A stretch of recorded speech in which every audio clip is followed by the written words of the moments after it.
Hey everyone, it's Renee and I'm here to show you how to make a healthy crock-pot meal for you and for your family. Now I know a lot of times lasagna is a family favorite, but for us who are maybe watching our carb content, it feels like a heavy pasta meal. And so I'm here to show you that you can do the lasagna, and we're also going to do it in the slow cooker or the crock-pot. And so the recipe that I found is kind of a Mediterranean style on a lasagna eggplant side dish. But if I'm going to go through all this work, I'm not going to make it a side dish. I'm going to make it a full meal. So it calls for the tomato sauce. The original one did not call for meat. I'm going to put the meat in there, although I have made a vegetarian garden lasagna, which is fabulous. But if I'm going to do this for the whole family, I'm going to do it for me. Now, what I did was I had, just a minute, actually come along with me. I had a container of frozen pasta sauce with meat already in the freezer. And you'll find that I have a lot of these kind of things in the freezer for meals so that when I'm putting something together, I don't have to go through all of the steps.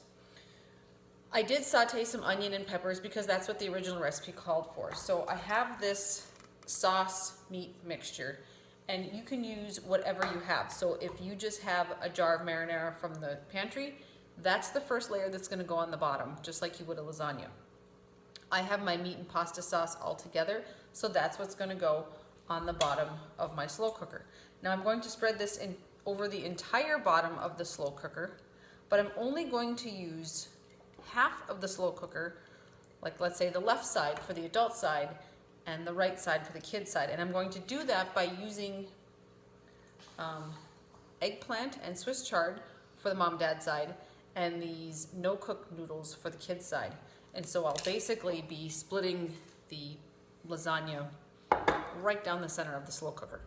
And I have done this before where I've layered it in a baking dish, noodle versus vegetables, and they do cook pretty much the same way. I have found that you do need to increase the cooking time, which is great if you're using a slow cooker, because if you're going to be gone all day, you may need that extra time. So now that I have the tomato sauce on the bottom to kind of soak up some of what's going to happen when it cooks, I'm going to layer down first the eggplant on the adult side, and then over on the kid side, I will do the noodles.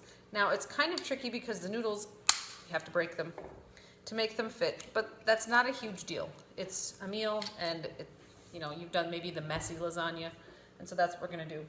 So we'll do left side adult, right side kid, and I'll keep doing that with my eggplant. After that, I am going to layer a little bit of cheese. Now the original recipe called for just plain old mozzarella cheese, but this is something that you could do in advance. I like to add a little bit of cottage cheese and Parmesan cheese for flavor, and then I also add an egg for binding. You're like, oh my gosh, this recipe is getting out of hand. Now this is something that you can mix up in a plastic container, put a lid on it, and have it in the fridge ready to go. So when you are going to assemble your lasagna, whether it's the morning of or whenever, this step is already done for you. So then I'm going to layer the cheese over the kids, over the adults. And then I'm going to repeat sauce, veggies, cheese, sauce, veggies, cheese, or sauce, noodles, cheese. And I'll end with cheese on top.